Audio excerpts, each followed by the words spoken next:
The deafening crack of gunfire echoed through the streets of Newton, Kansas, as Hank Yates dove behind an overturned water trough, his heart pounding against his ribs. It wasn't the first time the 32-year-old rancher had found himself caught in the crossfire of Newton's infamous saloon disputes, but it was certainly the first time he'd done so with his 4-year-old daughter's hand clutched tightly in his own. "Stay down, Lily," he whispered, pulling the little girl close to his chest. Her golden curls bounced as she nodded, eyes wide with a mixture of fear and excitement that only a child could muster in such circumstances. The sound of breaking glass and angry shouts continued to fill the afternoon air, and Hank cursed himself for bringing Lily into town on what was supposed to be a simple supply run. The year was 1874, and Newton, despite the railroad's best efforts to tame it, remained one of the wildest towns in Kansas. Situated at the junction of the Santa Fe Trail and the railroad, it had grown from a quiet settlement into a boisterous cattle town in just a few short years. For most men, the chaos was part of the appeal, but for a widowed rancher raising a daughter alone, it was becoming increasingly clear that Newton might not be the safest place to call home. Another gunshot rang out, followed by the sound of a body hitting the boardwalk with a thud. Lily whimpered against Hank's chest. "It's all right, sweetheart," he murmured, stroking her hair. "We'll be heading home soon." When the shooting finally stopped and the sheriff's shouts indicated the danger had passed, Hank cautiously stood, lifting Lily into his arms. He'd gotten what they needed: flour, sugar, coffee, and ammunition.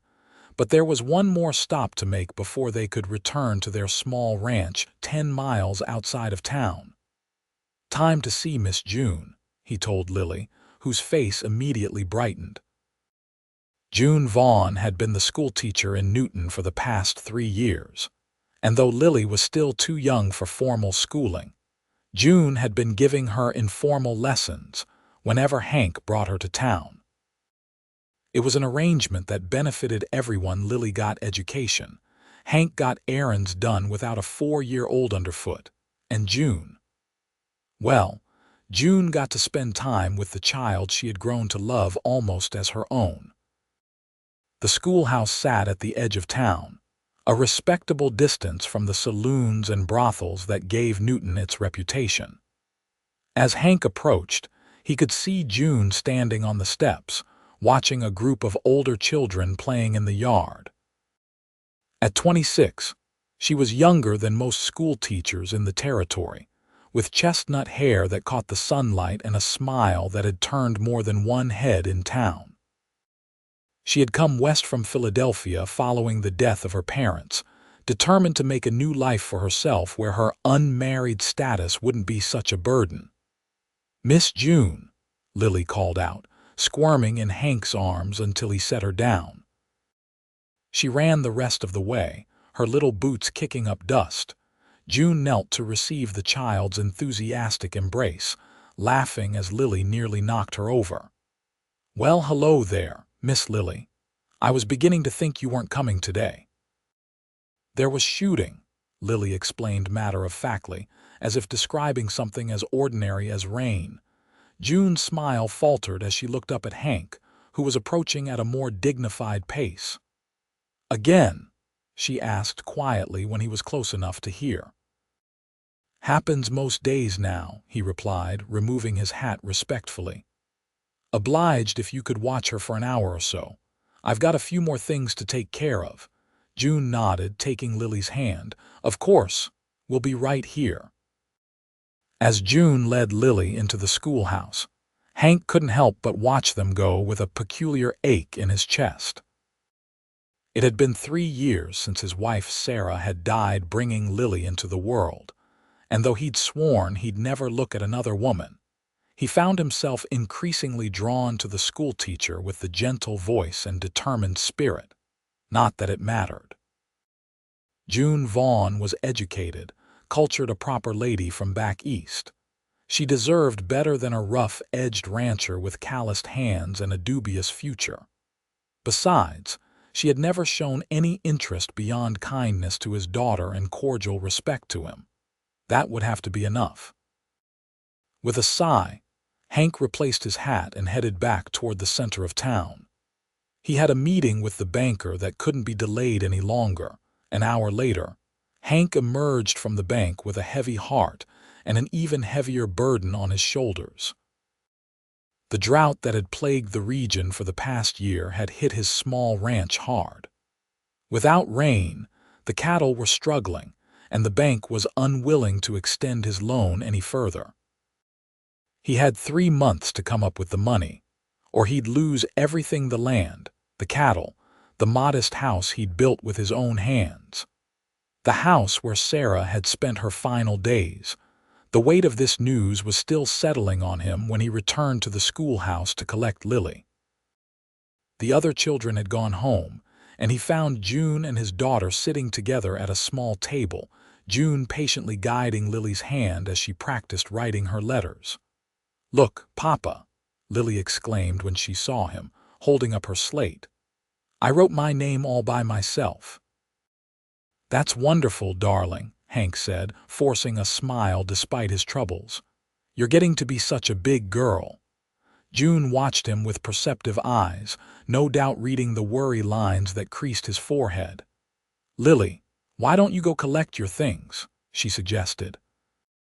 "There are some fresh cookies in my desk drawer you can take for the ride home." Once Lily had scampered off, June stood and moved closer to Hank. "Bad news at the bank?" she asked quietly.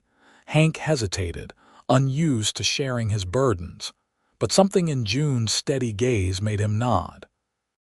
3 months to get current on the loan," he admitted. "With the drought, I don't see how it's possible." June was silent for a moment, her expression thoughtful. "I've heard the railroad is hiring guards for the cattle trains," she finally said. "The pay is good from what I understand." "And who would look after Lily while I'm gone? Or the ranch?" Hank shook his head. "I appreciate the thought, Miss Vaughn, but I'll find another way." "You could bring her to stay with me," June offered, the words coming out in a rush as if she'd been considering this for some time. "Just until you've earned enough. She could start her formal schooling early, and I have plenty of room in my cottage." The offer caught Hank off guard. "I couldn't impose, it's not an imposition," June interrupted. "I love Lily and—" She hesitated, a flush rising to her cheeks. "And I would like to help you, Mr. Yates, if you'll let me." There was something in her eyes that Hank couldn't quite read, something that made his heart beat a little faster. Before he could respond, Lily came running back, clutching a small bundle of cookies wrapped in a handkerchief. "All ready, Papa," she announced. Hank tore his gaze away from June's face. "Thank you, Miss Vaughn," he said formally. "I'll consider your offer." June nodded, her expression composed once more as she bid them goodbye. But as Hank helped Lily onto their wagon and set off for home, he found himself thinking not of the bank's deadline or the drought-stricken ranch, but of June Vaughn's kind eyes and the way his name had sounded on her lips. The journey back to the ranch was quiet, with Lily eventually falling asleep against Hank's side, the excitement of the day having worn her out. The sun was beginning to set as they approached the modest homestead, a small but sturdy 2-room house with a barn and corral nearby. It wasn't much compared to some of the larger spreads in the territory, but it was theirs, and Hank had poured his heart and soul into every inch of it. After putting Lily to bed, Hank sat at the kitchen table with a cup of coffee, turning the bank's ultimatum over in his mind. 3 months wasn't much time to turn things around, especially with the land so parched. The cattle were already thin, and the creek that ran through his property had dwindled to a trickle. He could sell off some of the herd, but prices were down, with everyone in the same predicament. June's suggestion about the railroad kept coming back to him. The pay was indeed good enough to catch up on the loan if he worked a few months, But the thought of leaving Lily, even in June's capable hands, made his stomach twist. Since Sarah's death, he had never been apart from his daughter for more than a day or two. Yet what choice did he have? If he lost the ranch, they'd have nothing. Hank's thoughts were interrupted by a soft sound from Lily's room. Rising, he went to check on her, finding her tossing restlessly in her small bed, her golden curls tangled around her face. He sat beside her, gently stroking her hair until she settled back into peaceful sleep. Looking at her innocent face, Hank made his decision. He would take the railroad job, and he would accept June's offer to care for Lily. It was the only way to secure their future. The next morning, after breakfast, Hank sat Lily down for a talk. "Darling, you remember how I told you that things have been hard on the ranch lately?" he began carefully. Lily nodded solemnly. Even at 4, she was perceptive enough to understand when her father was worried. "Well, I've found a way to fix that, but it means I'll need to go away for a little while. Not forever," he added quickly, seeing her eyes widen. "Just for a few months. And while I'm gone, you're going to stay with Miss June in town." To his surprise, Lily's face lit up. "Like a sleepover?" Hank chuckled despite himself. "Yes, like a very long sleepover. You'll go to school with the big children and learn lots of things. And when will you come back?" she asked, her excitement dimming slightly. "Before you know it," Hank promised, pulling her into a hug. "And I'll write to you every week. Miss June will read my letters to you." Lily seemed satisfied with this arrangement, and Hank felt a weight lift from his shoulders. That afternoon, they rode back into Newton, this time avoiding the main street and heading directly to the schoolhouse. Classes had just ended for the day, and June looked surprised to see them so soon. "Mr. Yates, Lily, this is unexpected," she said, inviting them inside out of the heat.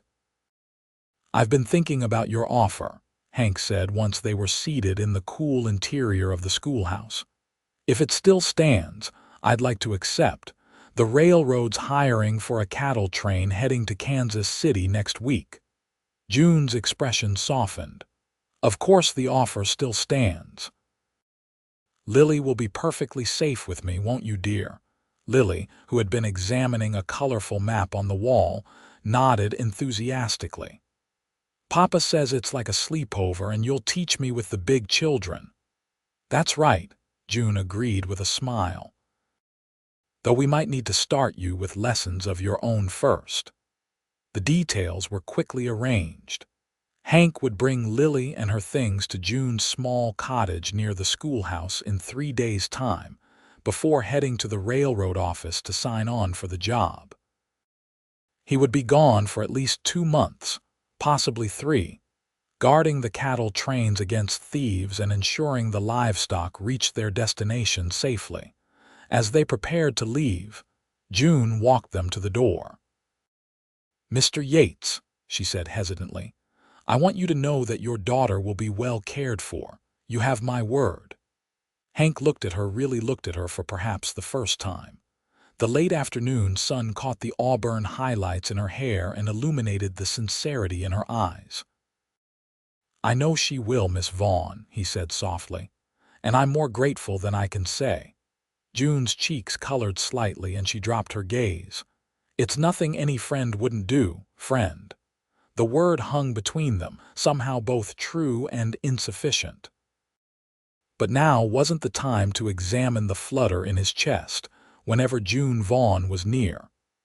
Now was the time to save his ranch and secure his daughter's future. 3 days later, Hank found himself standing on June's porch, Lily's small trunk at his feet and an ache in his throat as he prepared to say goodbye. The cottage was neat and welcoming, with flower boxes in the windows and a small garden out back. Inside, June had prepared a special corner for Lily, with a small bed covered in a colorful quilt and a shelf for her few toys and books. "Remember to be good for Miss June," Hank told Lily, kneeling to look her in the eye. "And remember that Papa loves you very much." "I love you too, Papa," Lily replied, throwing her arms around his neck. "I will be the goodest girl ever." Hank held her tightly for a moment, memorizing the feel of her small body in his arms, the scent of her hair, the sound of her voice. Then, with a final kiss to her forehead, he released her and stood to face June. "Thank you again," he said, his voice gruff with emotion. June reached out and squeezed his hand briefly. "Come back safely, Mr. Yates. We'll be waiting." "We." The word warmed him unexpectedly, giving him strength as he turned to leave. With a final wave to Lily, who was already being distracted by June's offer to show her the garden, Hank headed toward the railroad office and the job that would take him away from everything he held dear. The weeks that followed were some of the hardest of Hank's life. The work itself wasn't difficult for a man accustomed to the physical demands of ranching, but being separated from Lily was a constant ache. The cattle trains ran from Newton through Topeka to Kansas City, with occasional longer routes to Chicago. As a guard, Hank's job was to ride along, keeping watch for thieves or other trouble and helping with the loading and unloading of the animals. The pay was good, as promised, and Hank saved every penny he could. He sent letters back to Newton regularly, addressed to Lily in care of Miss Vaughn. To his surprise and pleasure, he soon began receiving letters in return June's neat handwriting relating Lily's adventures at school, accompanied by Lily's own childish drawings and carefully printed messages. At first, the letters focused entirely on Lily, her progress with reading, her new friends at school, the kitten June had allowed her to adopt. But gradually, June began to include more of her own thoughts and experiences. She wrote about the changing seasons in Newton, the books she was reading, her dreams of someday expanding the school to include a proper library. Through these letters, Hank began to know June Vaughn in a way he never had during their brief encounters in town. For her part, June found herself looking forward to Hank's letters with an eagerness that surprised her. Though they were addressed to Lily, he often included paragraphs clearly meant for June's eyes, observations about the places he'd seen, questions about how she was managing, expressions of gratitude for her care of his daughter. His handwriting was rough but clear, his words straightforward yet sometimes unexpectedly poetic when describing a sunrise over the prairie or the majestic sweep of the Kansas sky. Living with Lily had brought unexpected joy to June's life.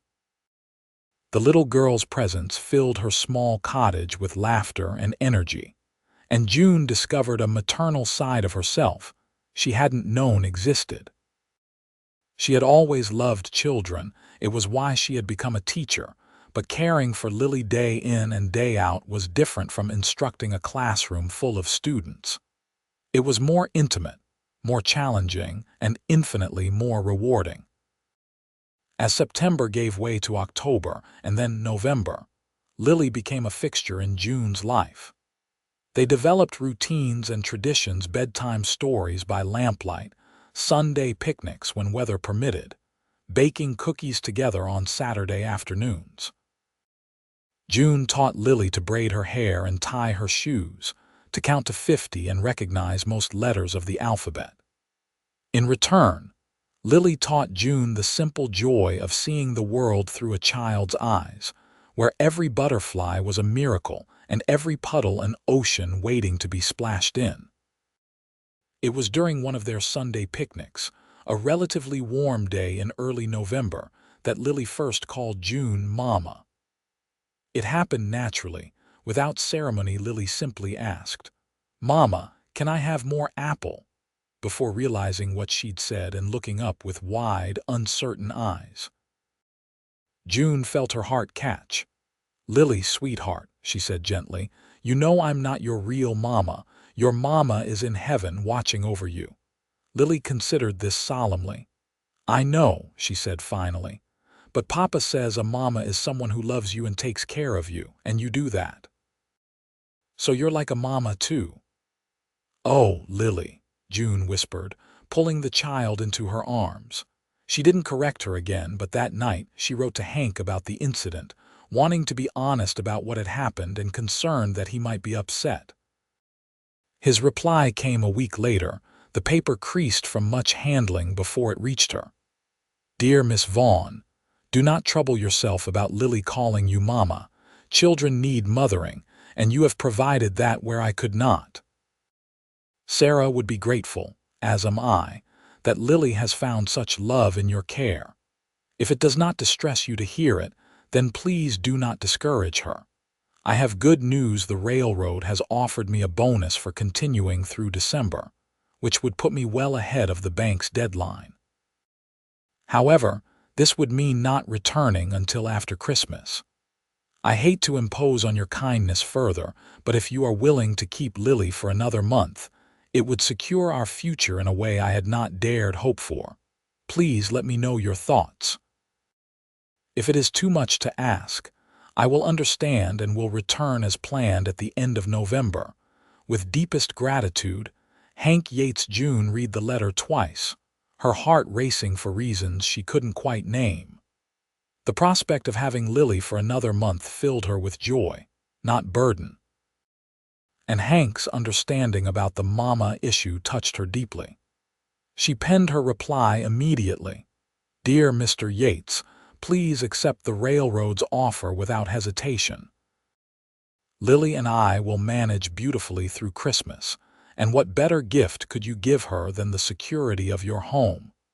We will make the holiday special here, and then celebrate again when you return. As for Lily's name for me, thank you for your understanding. I want you to know that I never intended to take Sarah's place in Lily's heart.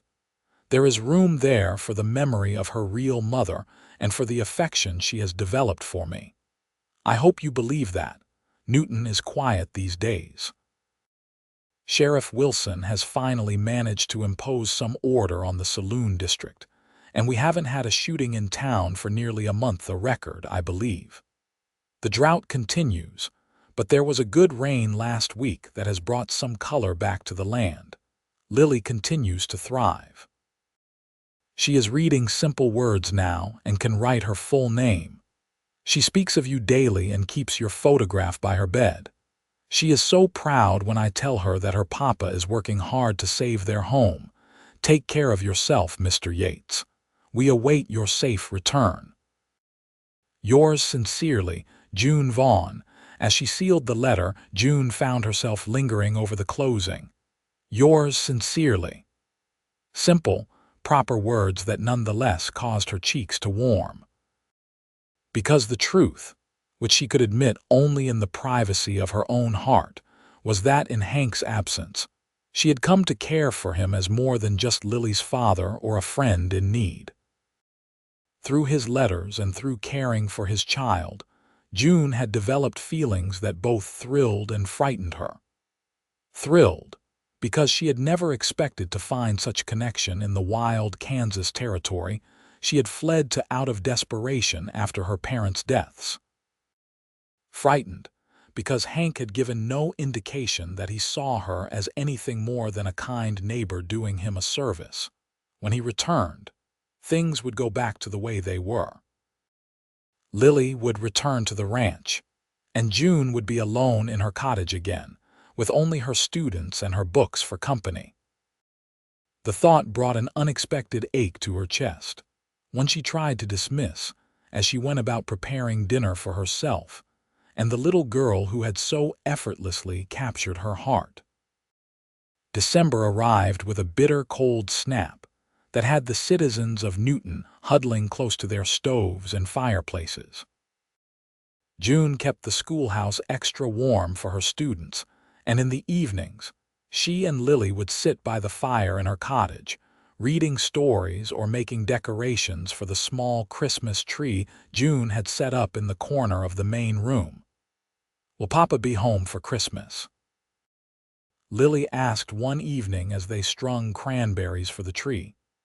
"Not quite for Christmas," June answered honestly, "but soon after, And we'll save some special presents and treats to open when he gets here, so we can have a second Christmas together." Lily nodded, accepting this arrangement with the adaptability of childhood. "Papa's never cut my hair before," she said suddenly, changing the subject with the randomness typical of 4-year-olds. June glanced at Lily's golden curls, which had grown quite long over the past few months. "No." "Who usually cuts it?" "Nobody," Lily replied. "Mama used to, Papa says, but after she went to heaven, nobody did. Papa says he doesn't know how to make it pretty." June smiled softly. "Well, your hair is beautiful as it is, but if you'd like, I could trim it for you before your papa comes home." "Would you like that?" Lily nodded eagerly. "Yes, please. Can we do it now?" "Not tonight, sweetheart, but soon," June promised, thinking that it would be a nice surprise for Hank to see his daughter looking neat and well cared for when he returned. The opportunity came a few days later when a letter arrived from Hank announcing that he would be returning to Newton on December 28th, just 3 days after Christmas. Excited by the news, June decided it was the perfect time to give Lily the haircut they had discussed. She set up a chair in the middle of the kitchen, placed a sheet around Lily's shoulders to catch the falling hair, and carefully began to trim the golden locks. Lily sat patiently at first, but soon began to fidget as children will. "Try to sit still, darling," June encouraged. "I'm almost finished with the back." "It tickles," Lily giggled, squirming again and causing June to cut a bit more than she had intended from one side. "Oh dear," June murmured, assessing the damage. It wasn't terrible, but now she would need to even things out by cutting the other side to match. "Lily, you really must hold still now." But Lily, sensing June's concern, became even more restless. By the time the haircut was complete, it was considerably shorter than June had planned, the golden curls now barely reaching Lily's shoulders instead of the middle of her back. "There," June said with forced cheerfulness as she removed the sheet and helped Lily down from the chair. "All done." Lily ran to the small mirror hanging near the door and stared at her reflection. For a moment, June feared she might cry, but then Lily broke into a wide smile. "I look like a big girl now," she declared, twirling to make her shortened curls bounce. June laughed in relief. "Yes, you do. A very pretty big girl. Let's clean up this mess and then we can start preparing for Christmas Eve tomorrow." The next 2 days were a flurry of activity as June and Lily celebrated Christmas with a small gathering of friends from town, including the minister and his wife, and a few other teachers. Lily received several presents: a new doll from June, a set of wooden blocks from the minister, and a picture book from her friends at school. June set aside the gift she had purchased on Hank's behalf, to be opened when he returned. On the morning of December 28th, June woke early, a flutter of nervous anticipation in her stomach. Hank's train was due to arrive at noon, and he had written that he would come directly to June's cottage. She spent the morning cleaning, though the house was already immaculate, and preparing a special welcome home meal of roast chicken, potatoes, and apple pie, Hank's favorite, according to Lily. Lily was beside herself with excitement, running to the window every few minutes to check for her father's arrival. June had dressed her in her best pinafore and tied a ribbon in her newly shortened hair. "You think Papa will like my hair?" Lily asked as June adjusted the ribbon for the 3rd time. "I'm sure he will," June assured her, though in truth she was a bit nervous about Hank's reaction. Cutting a child's hair without parental permission was a liberty she perhaps should not have taken. At precisely noon, they heard the train whistle in the distance. Lily shrieked with excitement and would have run out the door if June hadn't caught her hand. "Your father will come here, remember? We should wait inside where it's warm." The wait was excruciating. 1 o'clock passed, then 2. June tried to distract Lily with games and stories, but the little girl grew increasingly restless. Just as June was beginning to worry that something had gone wrong, there was a knock at the door. Lily was across the room in an instant, flinging the door open before June could reach it. "Papa!" she cried, launching herself into Hank's arms. Hank Yates stood on the threshold, his tall frame filling the doorway, his face weathered but breaking into a wide smile as he caught his daughter. "Lily girl," he murmured, his voice thick with emotion as he held her tight. "I've missed you so much." June hung back, giving father and daughter their moment of reunion. She took the opportunity to study Hank, noting the changes 3 months had wrought. He was thinner, more tanned with new lines at the corners of his eyes. His dark hair was longer than when he'd left, curling slightly at the nape of his neck. But his eyes were the same clear blue, crinkling now with joy as he set Lily down and really looked at her. "What happened to your hair?" he asked, touching one of Lily's shortened curls with a look of surprise. "Miss June cut it," Lily announced proudly. "Do you like it? I look like a big girl now." Hank's eyes lifted to meet June's for the first time, and she felt heat rise to her cheeks. "I hope you don't mind," she said quickly. Lily mentioned that it hadn't been cut since, well, for a long time. "I thought it might be nice to tidy it up a bit."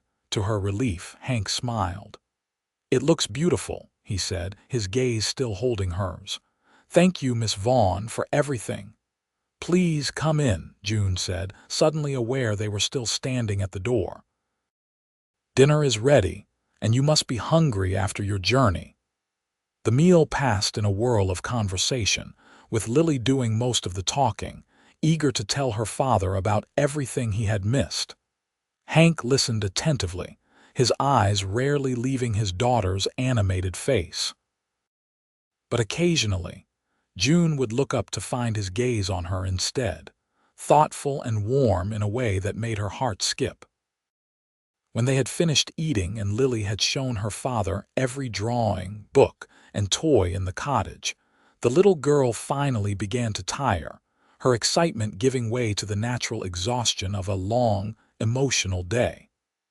"I think someone's ready for her nap," June observed as Lily yawned widely. "No nap," Lily protested sleepily. "Papa just got home, and I'll still be here when you wake up," Hank promised. "In fact, we'll be staying in town tonight at the hotel. Tomorrow we'll go home to the ranch." This seemed to satisfy Lily, who allowed June to lead her to her small bed in the corner of the main room. Within minutes, she was fast asleep, leaving Hank and June alone together for the first time. "Would you like some coffee?" June offered, suddenly nervous in a way she hadn't been before. "That would be nice, thank you," Hank replied, watching as she moved about the kitchen with practiced ease. When she returned with 2 cups, he had moved from the table to the small settee near the fireplace. June hesitated, then sat beside him, leaving a respectable distance between them. "I can't thank you enough for what you've done," Hank began, his voice low to avoid waking Lily. "Not just caring for her, but loving her. Your letters showed me that." June looked down at her coffee cup. "She's very easy to love." "Yes, she is," Hank agreed. "But not everyone would have opened their home and heart the way you did." He paused, then added quietly, "She told me she calls you Mama sometimes." June's head jerked up. "I didn't encourage it, I promise. And I always remind her about Sarah. It's all right," Hank interrupted gently. "I meant what I wrote. Sarah would be glad that Lily has found motherly love with you." The sincerity in his voice brought unexpected tears to June's eyes. "I'm going to miss her terribly," she admitted. "She'll miss you too," Hank said. Then, with a hesitancy she had never heard from him before, "We both will." June looked at him then, really looked at him, and what she saw in his eyes took her breath away. There was gratitude, yes, but also something deeper, something that mirrored the feelings she had been trying to suppress for months. "Hank," she whispered, using his given name for the first time. He set his coffee cup down and took hers, placing it beside his on the small table. Then he reached for her hands, holding them gently in his larger, calloused ones. "June, I've had a lot of time to think these past months," he said, his voice steady despite the emotion she could see in his face. "About what matters most, about what I want for Lily's future, and for my own." June's heart was beating so hard she was certain he must hear it. "And what is that?" she managed to ask. "A family," he replied simply. "A complete one. Lily needs a mother and I." He paused, his thumbs tracing small circles on her palms. "I need you, June, if you'll have me." For a moment, June couldn't speak, overwhelmed by the suddenness of what was happening. Yet it wasn't sudden at all, she realized. This connection had been building slowly, through letters and shared care for a child, through absence and longing and quiet admiration. "Are you asking me to marry you, Hank Yates?" she finally said, a smile beginning to curve her lips despite the tears still shimmering in her eyes. "I reckon I am," he replied, his own smile matching hers. "Though I'd planned to be more eloquent about it, maybe even have a ring." June laughed softly. "I don't need eloquence or rings. I just need to know that this is real, that you're sure." "I've never been more sure of anything," Hank said, his voice deepening with conviction. "I love you, June Vaughn. I think I started falling in love with you the first time I saw you teaching Lily her letters, with so much patience and kindness. And every letter you wrote, while I was gone, only made those feelings stronger." "I love you too," June whispered, the words she had held back for so long finally finding voice. "I tried not to. I told myself it was just gratitude you'd feel, or that you'd never look at me as anything but Lily's teacher. But I couldn't help it."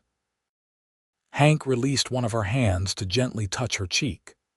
"May I kiss you, June?" In answer, she leaned forward, closing the distance between them. The kiss was gentle at first, almost tentative, but deepened as Hank's hand moved to cradle the back of her head, drawing her closer. June felt as though something long dormant within her was finally awakening, blossoming under the warmth of his touch. When they finally parted, both slightly breathless, Hank rested his forehead against hers. "Is that a yes, then?" he murmured. June smiled, her heart fuller than she had ever known it could be. "Yes, Hank Yates, I will marry you." A soft giggle from across the room made them both turn. Lily was sitting up in her bed, watching them with delighted eyes. "Are you going to be my real mama now?" she asked June. June looked to Hank, who nodded with a smile. "If that's what you want, sweetheart," she answered. "I do," Lily declared, scrambling out of bed and running to throw her arms around both of them. "I want it more than anything." Hank lifted his daughter onto his lap, making room for her between himself and June. "Then it's settled," he said, his voice gruff with emotion. "We'll be a family, the three of us." "When?" Lily demanded, practical as always. "Tomorrow," Hank laughed. "Not quite that soon, darling." "But soon enough. First we need to get back to the ranch and see what needs doing after I've been gone so long. And I need to finish the school term," June added. "I can't leave my students without a teacher." "Spring, then," Hank suggested. "By then, I'll have the ranch back in order, and you can finish your teaching commitment." "Spring," June agreed, feeling as though her heart might burst with happiness. The rest of the afternoon passed in a blur of plans and dreams. Hank explained that the bonus from the railroad had indeed been enough to pay off the bank loan with money to spare. He hoped to use some of it to expand the ranch house, adding a proper bedroom for Lily, and making improvements to the kitchen that he knew June would appreciate. For her part, June spoke of possibly continuing to teach even after they were married, perhaps taking on private students at the ranch or starting a small school for the children of neighboring ranchers. Hank supported the idea enthusiastically, proud of her talents and unwilling to ask her to give up something that brought her such fulfillment. As evening approached, Hank reluctantly announced that they should head to the hotel for the night. He had already booked a room, and Lily was beginning to get tired again despite her excitement. "We'll come back in the morning before we leave for the ranch," he promised June as they stood at the door. "There are a few things in town I need to take care of." June nodded, already feeling the emptiness of the cottage without them, though they hadn't even left. "I'll have breakfast waiting," she said. Hank kissed her once more tenderly before picking up a sleepy Lily. "Tomorrow," he whispered against June's lips, "and every day after." The morning dawned clear and cold, with a fresh dusting of snow that made Newton look almost magical. June had been up since dawn, preparing a hearty breakfast and trying to quiet the butterflies in her stomach. Last night felt like a dream, and part of her feared that in the light of day, Hank might have reconsidered his proposal. But when he knocked on her door at 8 o'clock, his smile was as warm as ever, and the kiss he gave her swift but tender dispelled any doubts. "Something smells wonderful," he said, helping Lily remove her coat and mittens. "Flapjacks," Lily exclaimed, spying the stack on the table. "With maple syrup." Breakfast was a joyous affair, with Lily chattering about the ranch and all the things she wanted to show June when she came to live with them. June listened with delight, occasionally catching Hank's eye over Lily's head, sharing silent moments of understanding and affection. After they had eaten, Hank announced that he had an errand to run in town. "Just a quick one," he promised, seeing June's questioning look. "Lily, would you like to come with me or stay here with June?" "Stay with June," Lily decided, already pulling out her doll to show June a new trick she had taught it. Hank nodded, seemingly pleased with this choice. "I won't be long," he said, kissing June's cheek before donning his hat and coat. True to his word, he returned within the hour, a small package in his hand and a slightly nervous expression on his face. "Lily," he said, kneeling in front of his daughter, "would you do me a favor? Would you give this to June?" Lily took the package solemnly, clearly sensing the importance of the moment, and carried it to June with careful hands. "It's for you," she said unnecessarily. June took the package with trembling fingers, already guessing what it might contain. Unwrapping the simple brown paper, she found a small wooden box. Inside, nestled in a scrap of velvet, was a ring, a delicate gold band with a single pearl surrounded by tiny diamonds. "It was my mother's," Hank said quietly, moving to stand beside her. "I sent a telegraph to my brother in Topeka last night, asking him to bring it when he came to Newton on business today. I hope you don't mind that it's not new." "It's perfect," June whispered, tears welling in her eyes. "Absolutely perfect." Hank took the ring from the box and, to her surprise, handed it to Lily. Then he knelt again, taking June's left hand in his. "June Vaughn," he said, his voice steady despite the emotion clear in his eyes, "will you do me the honor of becoming my wife and Lily's mother?" "Yes," June managed through her tears. "With all my heart, yes." Hank nodded to Lily, who stepped forward importantly and slipped the ring onto June's finger. It was slightly loose, but June closed her hand tightly around it, unwilling to risk losing such a precious gift. "We're a family now," Lily declared with the absolute certainty of childhood. "Yes, we are," Hank agreed, rising to pull both June and Lily into his embrace. "And we always will be." The journey from Newton to the Yates ranch that afternoon was filled with anticipation. Though June had agreed to wait until spring for the wedding, Hank had insisted she come to see the ranch immediately, to begin thinking about the changes she might want to make to the house before it became her home. As they rode in Hank's wagon, Lily nestled between them under a warm blanket against the December chill. June found herself studying the landscape with new eyes. The vast Kansas prairie stretched out around them, dormant now in winter but promising renewal in the spring. It was a harder, more demanding land than the Pennsylvania countryside of her youth, but it had an austere beauty that had grown on her over the years. The ranch itself, when they finally reached it after a 2-hour journey, was modest but well kept.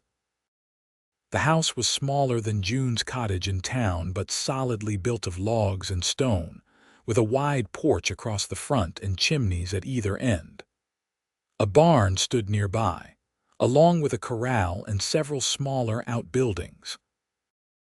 In the distance, June could see cattle grazing on what little winter forage they could find, their breath visible in the cold air. "It's not much," Hank said apologetically as he helped her down from the wagon. "Not compared to what you might have had back east."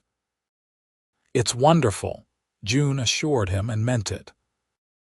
This was a home built with love and hard work, and she could already envision the life they would share here, Lily playing in the yard, Hank returning from his work with the cattle, herself tending a garden or teaching neighboring children on the porch in fair weather. The interior of the house was simple but comfortable, with a large main room that served as both kitchen and living area, and 2 small bedrooms off to one side. Hank showed her around proudly, pointing out the improvements he planned to make, expanding one wall to create a larger bedroom for themselves, adding a proper stove to replace the old cookfire, perhaps even installing glass windows to replace the oiled paper that currently let in light, but kept out the worst of the weather.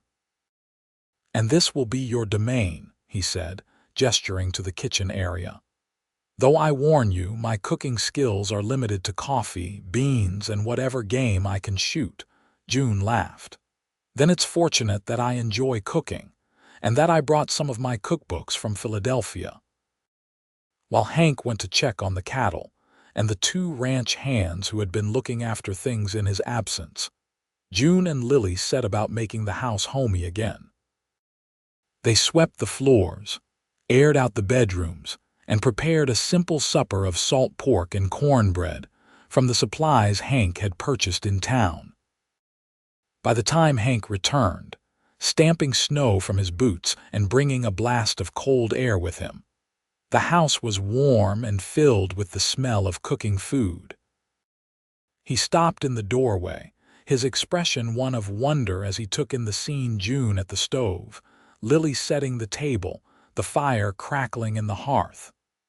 "Welcome home," June said softly, seeing his face. Hank crossed the room in 3 strides and gathered her into his arms, heedless of Lily's giggling presence. "Thank you," he murmured against her hair, "for making it feel like one again." That evening, after Lily had been tucked into bed in the smaller bedroom, June and Hank sat together before the fire, talking quietly about their future. There were practical matters to discuss: where June would teach if she continued after their marriage, how they would expand the house, what crops they might plant in the spring to supplement the cattle ranch. But there were personal matters too, tentative explorations of each other's pasts, dreams, and fears. June spoke of her parents' deaths from influenza, which had left her alone at 23 with few prospects in Philadelphia society. Hank shared memories of Sarah, bittersweet, but healing in the telling, and of his early years as a rancher, struggling to establish himself in the unforgiving Kansas territory. As the fire burned down to embers, June found herself growing sleepy, her head drooping against Hank's shoulder. He noticed immediately and stood, helping her to her feet. "It's late, and you've had a long day," he said gently. "You should get some rest. You can take my bed. I'll sleep out here by the fire." June nodded, too tired to argue, though part of her wished he would stay with her. But they weren't married yet, and despite their engagement, propriety must be maintained, especially with Lily in the house. "Good night, Hank," she said, reaching up to touch his cheek. "Thank you for bringing me here, for sharing your home with me." "It will be your home too, June," he reminded her, turning his face to press a kiss into her palm. "And I'm the grateful one." The next few days fell into a comfortable rhythm as June became acquainted with life on the ranch. She learned the daily routines, met the ranch hands Louis and Charlie, both loyal to Hank for years, and began to put her own touch on the house, rearranging furniture and hanging the few decorative items she had brought from town. Lily thrived on having both her father and June with her, dividing her time between helping June with household tasks and following Hank around the ranch, soaking up his knowledge of cattle and horses like a sponge. Her hair was growing out from June's cut, the golden curls catching the sunlight whenever she ran outside. One evening, about a week after their arrival at the ranch, June was helping Lily prepare for bed when the little girl suddenly frowned at her reflection in the small mirror above the washstand. "My hair is getting all tangly again," she complained, trying to run her fingers through the curls. "That's because it's growing," June explained, reaching for the brush. "Here, let me help you." As she gently worked through the tangles in Lily's hair, Hank appeared in the doorway, watching them with a thoughtful expression. "What is it?" June asked, catching his eye in the mirror. "I was just thinking," he said slowly, "that I ought to learn how to do that.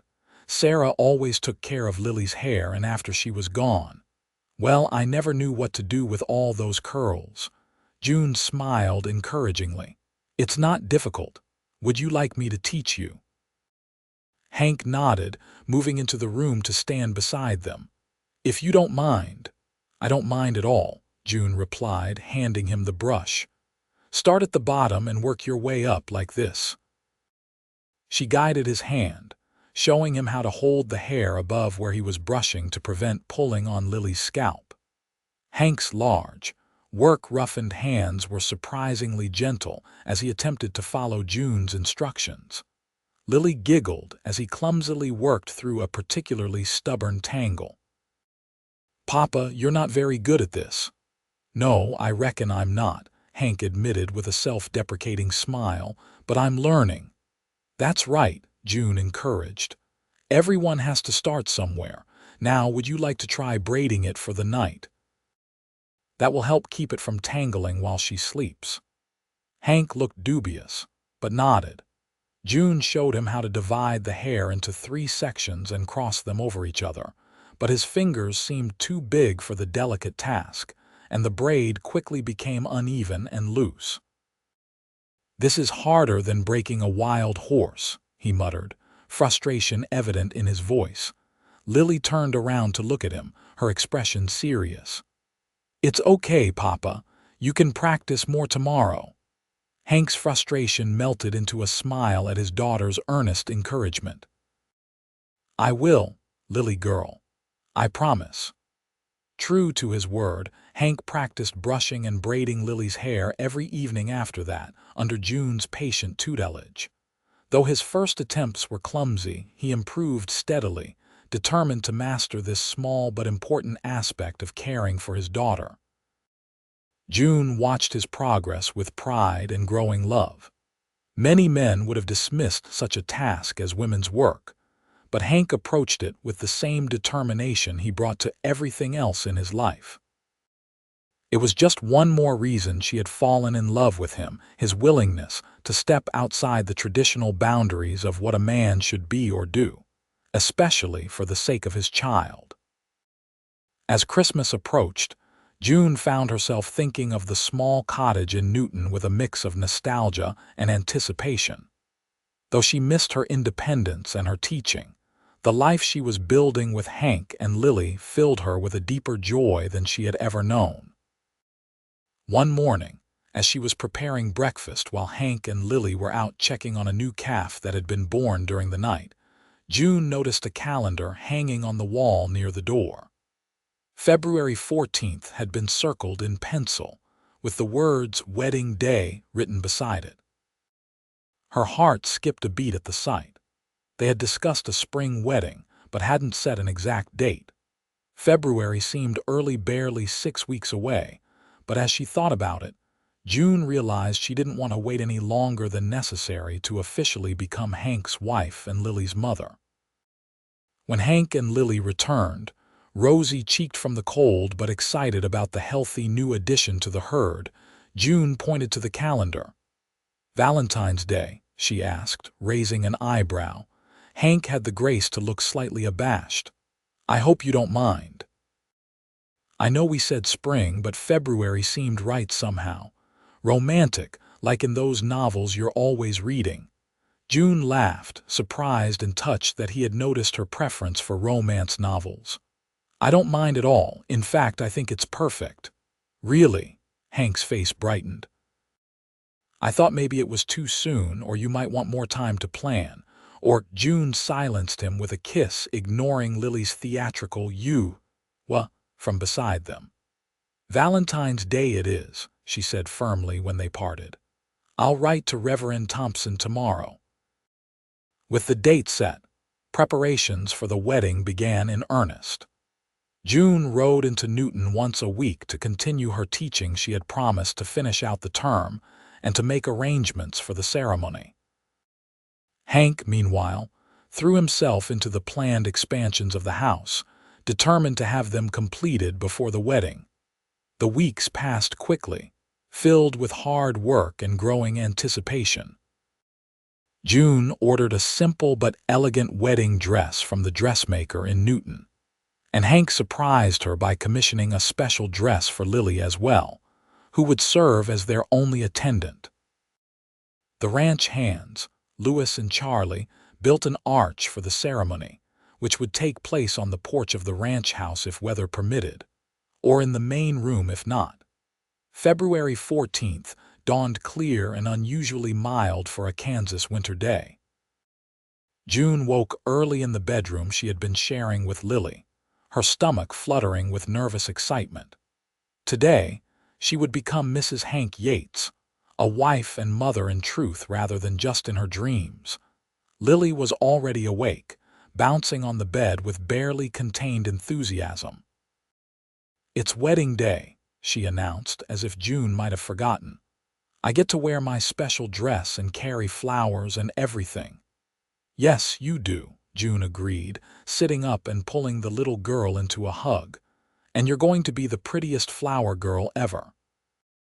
Reverend Thompson arrived mid-morning, along with several wagons carrying guests from Newton June's fellow teachers, the bank manager who had once threatened foreclosure but was now a friend, a few neighboring ranchers and their families.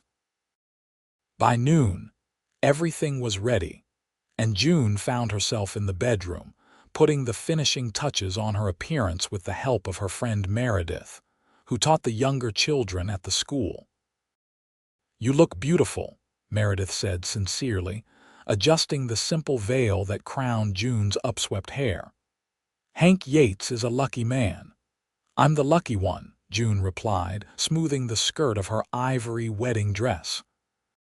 It was simpler than what she might have worn back east, practical for a ranch wife, yet still elegant with its lace collar and fitted bodice. A soft knock at the door announced Lily's arrival. She entered importantly, already dressed in her new pale blue dress, her golden curls arranged in a crown of small braids that June immediately recognized as Hank's work. "Papa says it's time," Lily announced. "Are you ready to be my mama for real?" June knelt to look the child in the eyes, her heart full. "I've been ready for that since the moment I met you," she said honestly. "Let's not keep your papa waiting." The ceremony was simple but deeply moving. Hank waited on the porch beneath the arch, looking more handsome than June had ever seen him in his best suit, his dark hair neatly combed, his face solemn yet radiant with joy. Lily walked ahead of June, scattering flower petals from a small basket with great concentration. When June reached Hank's side and placed her hand in his, she felt a sense of rightness, of coming home, that brought tears to her eyes. The vows they spoke were traditional, but the emotion behind them was anything but ordinary. It was a love born of shared challenges, mutual respect, and deep understanding, strengthened by their joint love for the little girl who stood beside them, beaming with happiness. "I now pronounce you husband and wife," Reverend Thompson declared after they had exchanged rings, a simple gold band for June to accompany her pearl engagement ring, and a matching one for Hank. "You may kiss the bride." Hank's kiss was tender yet passionate, a promise of the life they would share. When they turned to face their friends and neighbors as Mr. and Mrs. Yates, June felt as though her heart might burst with happiness. The celebration that followed was joyful and relaxed, with food and drink spread out on tables in the yard, musicians playing fiddle and guitar, and dancing that continued well into the evening. Lily stayed up far past her bedtime, finally falling asleep in Louis's arms as he gently rocked her in a chair on the porch. As the last guests departed and quiet fell over the ranch, Hank took June's hand and led her to their newly expanded bedroom, now furnished with a larger bed, and June's own dressing table brought from her cottage in Newton. "Welcome home, Mrs. Yates," he said softly, closing the door behind them. "I've been home since the moment you asked me to marry you," June replied, reaching up to loosen his tie. "This is just the beginning." The weeks and months that followed their wedding were not without challenges. June had to adjust to the rhythms and demands of ranch life, which were very different from her ordered existence as a schoolteacher in town. Hank, accustomed to making decisions on his own, had to learn to consult his wife and consider her perspective. Lily, though generally delighted with the arrangement, occasionally tested boundaries as children will, especially when adjusting to June's more structured approach to education and discipline. But through it all, their love deepened and strengthened. June continued to teach, though on a smaller scale. She converted one corner of the expanded ranch house into a classroom where she instructed Lily and the children of neighboring ranchers 3 days a week. Hank's cattle business thrived under his renewed energy and focus, allowing them to hire additional help and further improve the ranch. By their first anniversary, they had settled into a comfortable rhythm as a family, each day bringing new joys and shared experiences. And in the spring of that year, June shared news that brought tears of joy to Hank's eyes. They were expecting a child of their own. "A baby brother or sister," Lily exclaimed when they told her, her eyes wide with excitement. At 6 years old now, she was growing into a thoughtful, spirited child with her father's determination, and a gentleness that June liked to think might have been influenced by her own example. The pregnancy progressed smoothly, though June found herself more tired than she had expected. Hank was attentive and protective, often taking over her chores despite her protests that she was perfectly capable.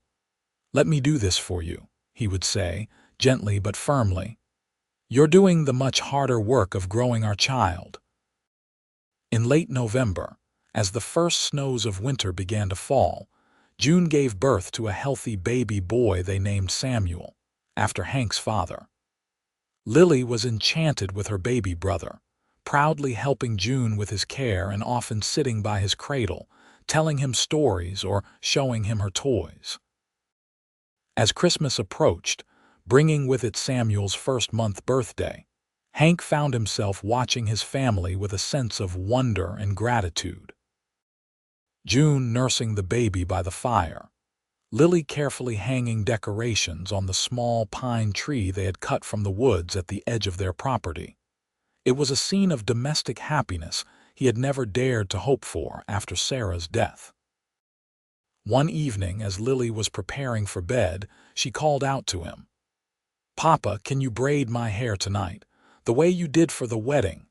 Hank, who had been discussing spring planting with June, looked up in surprise. Since June had come into their lives, she had taken over most of Lily's hair care, her more skilled hands making quick work of what had always been a struggle for him. "Are you sure, Lily girl?" June is much better at it than I am." "I'm sure," Lily said firmly. "I like the way you do it." Touched by her request, Hank sat on the edge of her bed and began to brush her hair, his hands moving with more confidence now after months of practice. He divided the golden strands into sections and began to braid, his large fingers working carefully. About halfway through, he realized he had made a mistake. One section was much thicker than the others, causing the braid to twist awkwardly. He tried to correct it, but only made it worse, several strands escaping to curl around Lily's face. "I'm sorry, darling," he sighed, frustrated with himself. "I've made a mess of it. Let me start over." But Lily turned to look at him, her eyes bright with affection and amusement. "Don't worry, Papa," she said, laughing. "Let me fix what's left." And with her own small hands, she showed him how to incorporate the loose strands back into the braid, working together until they had created something that, while not perfect, was uniquely theirs. From the doorway where she had been watching with baby Samuel in her arms, June felt tears prick her eyes. This was what family meant, not perfection, but love and laughter and helping each other through the tangles of life. Later that night, as they lay together in the quiet darkness of their bedroom, Samuel sleeping peacefully in his cradle nearby, Hank pulled June close against his chest. "I was thinking about the first time I tried to do Lily's hair," he murmured against her hair. "How clumsy I was, how patient you were teaching me." June smiled in the darkness. "You were a quick learner." "Not quick enough," Hank chuckled, "but it made me realize something. All those years I was trying to be both mother and father to Lily and failing at half of it. I needed you not just for her, but for me." June turned in his arms to face him, her hand coming up to trace the beloved contours of his face. "And I needed you both. I had built a life in Newton, but it wasn't until you and Lily came into it that it became the life I was meant to have." Hank kissed her then, a kiss full of tenderness and gratitude, and the deep, steady love that had grown between them. Outside, snow began to fall gently, covering the ranch in a blanket of pristine white, while inside, the Yates family slept peacefully, secure in the knowledge that whatever challenges the future might bring, they would face them together, fixing what needed fixing, celebrating what was beautiful, and finding joy in the life they had built on the wild Kansas prairie. As years passed, the Yates ranch flourished under Hank and June's combined efforts. Lily grew into a beautiful young woman with her mother's golden curls and her father's blue eyes, while Samuel developed into a sturdy, thoughtful boy who showed an early aptitude for working with animals. 2 more children joined their family: Emma, born 2 years after Samuel, and Joseph, who arrived 3 years after that.